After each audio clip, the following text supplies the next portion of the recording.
When I was 7 years old and my sister was just 5 years old, we were playing on top of a bunk bed. I was 2 years older than my sister at the time. I mean, I'm 2 years older than her now, but at the time that meant she had to do everything that I wanted to do, and I wanted to play war. So we were up on top of our bunk beds, and on one side of the bunk bed, I had put out all my G.I. Joe soldiers and weaponry, and on the other side were all my sister's Milos and ponies and ready for a cavalry charge. There are differing accounts of what actually happened that afternoon, but since my sister is not here with us today, let me tell you the true story. Which is my sister is a little bit on the clumsy side, and somehow, without any help or push from her older brother at all, suddenly Amy disappeared off of the top of the bunk bed and landed with this crash on the floor. And I nervously peered over the side of the bed to see what had befallen my fallen sister, and saw that she had landed painfully on her hands and knees on all fours on the ground.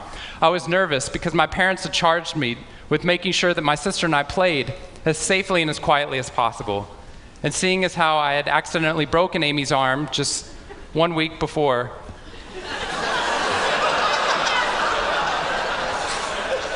heroically pushing her out of the way of an oncoming imaginary sniper bullet, for which I have yet to be thanked. I was trying as hard as I could.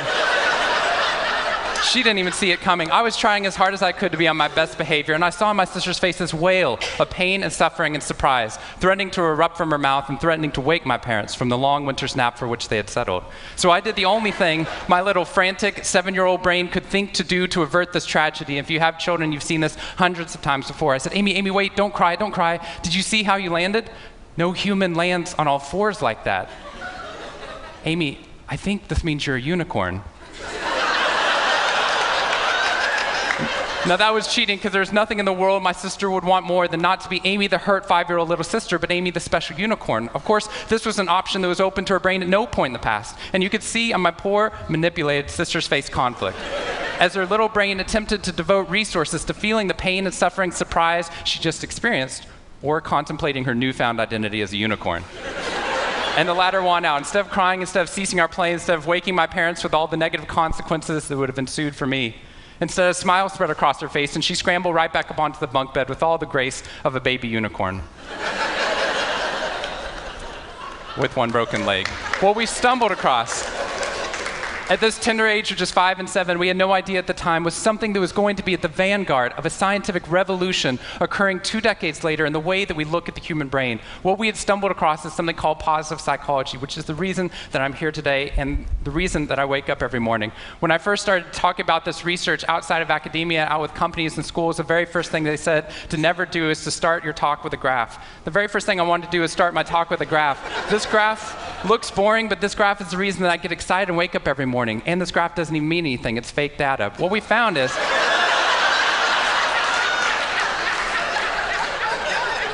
if I got this data back studying you here in the room, I would be thrilled, because there's very clearly a trend that's going on there, and that means that I can get published, which is all that really matters. The fact that there's one weird red dot that's up above the curve, there's one weird in the room, you know who you are, I saw you earlier. That's no problem. That's no problem, as most of you know, because I can just delete that dot. I can delete that dot because that's clearly a measurement error, and we know that's a measurement error because it's messing up my data. So one of the very first things that we teach people in economics and statistics and business and psychology courses is how, in a statistically valid way, do we eliminate the weirdos? How do we eliminate the outliers? So that we can find the line of best fit, which is fantastic if I'm trying to find out how many Advil the average person should be taking, too. But if I'm interested in potential, if I'm interested in your potential, or for happiness, or productivity, or energy, or creativity, what we're doing is we're creating the cult of the average with science. If I ask a question like, how fast can a child learn how to read in a classroom? Scientists change the answer to, how fast does the average child learn how to read in that classroom? And then we tailor the class right towards the average. Now, if you fall below the average on this curve, then psychologists get thrilled, because that means you're either depressed, or you have a disorder, or hopefully both. We're hoping for both, because our business model is if you come into a therapy session with one problem, we want to make sure you leave knowing you have 10. So you'll keep coming back over and over again. We'll go back into your childhood if necessary, but eventually what we want to do is to make you normal again. But normal is merely average. And what I posit, and what positive psychology posits, is that if we study what is merely average, we will remain merely average. That instead of deleting those positive outliers, what I intentionally do is come into a population like this one and says, why? Why is it that some of you are so high above the curve in terms of your intellectual ability, athletic ability, musical ability, creativity, energy levels, your resiliency in the face of challenge, your sense of humor? Whatever it is, instead of deleting you, what I want to do is study you. Because maybe we can glean information, not just how to move people up to the average, but how we can move the entire average up at our companies and schools worldwide. The reason this graph is important to me is when I turn on the news, it seems like the majority of the information is not positive. In fact, it's negative. Most of it's about murder, corruption, diseases, natural disasters, and very quickly, my brain starts to think that's the accurate ratio of negative to positive in the world. What that's doing is creating something called the medical school syndrome, which if you know people who have been to medical school during the first year of medical training, as you read through a list of all the symptoms and diseases that could happen, suddenly you realize you have all of them. I have a brother-in-law named Bobo, which is a whole other story. Bobo married Amy the unicorn. Bobo called me on the phone from Yale Medical School.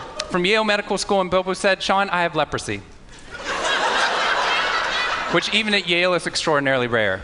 But I had no idea how to console poor Bobo because he had just gotten over an entire week of menopause. See, what we're finding is not necessarily the reality that shapes us, but the lens through which your brain views the world that shapes your reality. And if we can change the lens, not only can we change your happiness, we can change every single educational and business outcome at the same time. When I applied to Harvard, I applied on a dare. I didn't expect to get in, and my family had no money for college. When I got a military scholarship 2 weeks later, they allowed me to go. Suddenly, something that wasn't even a possibility became a reality.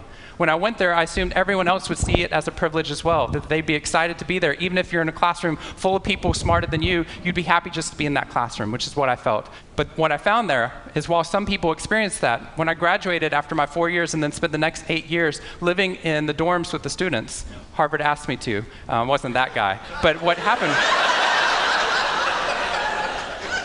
I was an officer of Harvard to counsel students through the difficult 4 years, and what I found in my research and my teaching is that these students, no matter how happy they were with their original success of getting into the school, 2 weeks later their brains were focused not on the privilege of being there, nor on their philosophy or their physics. Their brain was focused on the competition, the workload, the hassles, the stresses, the complaints. When I first went in there, I walked into the freshman dining hall, which is where my friends from Waco, Texas, which is where I grew up, I know some of you have heard of it. When they come to visit me, they look around, they say, "This freshman dining hall looks like something out of Hogwarts from the movie Harry Potter," which it does. This is Hogwarts from the movie Harry Potter, and that's Harvard. And when they see this, they say, "Shawn, why do you waste your time studying happiness at Harvard? Seriously, what does a Harvard student possibly have to be unhappy about?" Embedded within that question is the key to understanding the science of happiness. Because what that question assumes is that our external world is predictive of our happiness levels. When in reality, if I know everything about your external world, I can only predict 10% of your long-term happiness. 90% of your long-term happiness is predicted not by the external world, but by the way your brain processes the world. And if we change it, if we change our formula for happiness and success, what we can do is change the way that we can then affect reality.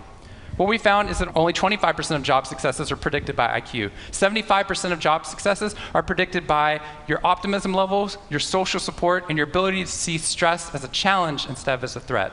I talked to a boarding school up in New England, probably the most prestigious boarding school, and they said, "We already know that." So every year, instead of just teaching our students, we also have a wellness week, and we're so excited. Monday night, we have the world's leading expert coming in to speak about adolescent depression. Tuesday night is school violence and bullying.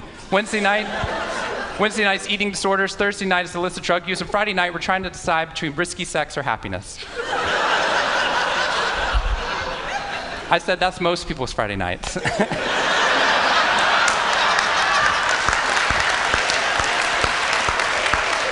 Which I'm glad you liked, but they did not like that at all. Silence on the phone. And into the silence, I said, "I'd be happy to speak at your school, but just so you know, that's not a wellness week, that's a sickness week." What you've done is you've outlined all the negative things that can happen, but not talked about the positive. The absence of disease is not health. Here's how we get to health. We need to reverse the formula for happiness and success. In the past 3 years, I've traveled to 45 different countries, working with schools and companies in the midst of an economic downturn. And what I found is that most companies and schools follow a formula for success, which is this: if I work harder, I'll be more successful. And if I'm more successful, then I'll be happier. That undergirds most of our parenting styles, our managing styles, the way that we motivate our behavior. And the problem is, it's scientifically broken and backwards for 2 reasons. First, every time your brain has a success, you just change the goalpost of what success looked like. You got good grades, now you have to get better grades. You got into a good school, now you have to get a better school. You got a good job, now you have to get a better job. You hit your sales target, we're going to change your sales target. And if happiness is on the opposite side of success, your brain never gets there. What we've done is we've pushed happiness over the cognitive horizon as a society. And that's because we think we have to be successful, then we'll be happier. But the real problem is our brains work in the opposite order. If you can raise somebody's level of positivity in the present, then their brain experiences what we now call a happiness advantage, which is your brain at positive performs significantly better than it does at negative, neutral, or stressed. Your intelligence rises, your creativity rises, your energy levels rise. In fact, what we found is that every single business outcome improves. Your brain at positive is 31% more productive than your brain at negative, neutral, or stressed. You're 37% better at sales. Doctors are 19% faster, more accurate at coming up with the correct diagnosis when positive instead of negative, neutral, or stressed, which means we can reverse the formula. If we can find a way of becoming positive in the present, then our brains work even more successfully as we're able to work harder, faster, and more intelligently. What we need to be able to do is to reverse this formula so we can start to see what our brains are actually capable of. Because dopamine, which floods into your system when you're positive, has two functions.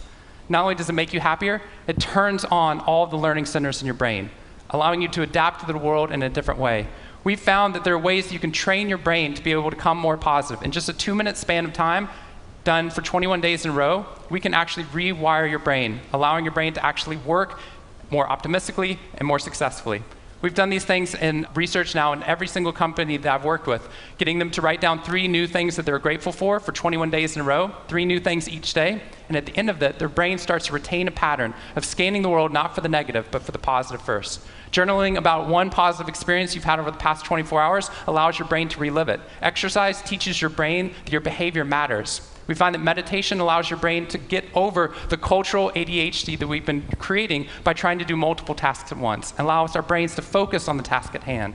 And finally, random acts of kindness or conscious acts of kindness. We get people, when they open up their inbox, to write one positive email praising or thanking somebody in their social support network. And by doing these activities, and by training your brain, just like we train our bodies, what we found is we can reverse the formula for happiness and success, and in doing so, not only create ripples of positivity, but create a real revolution. Thank you very much.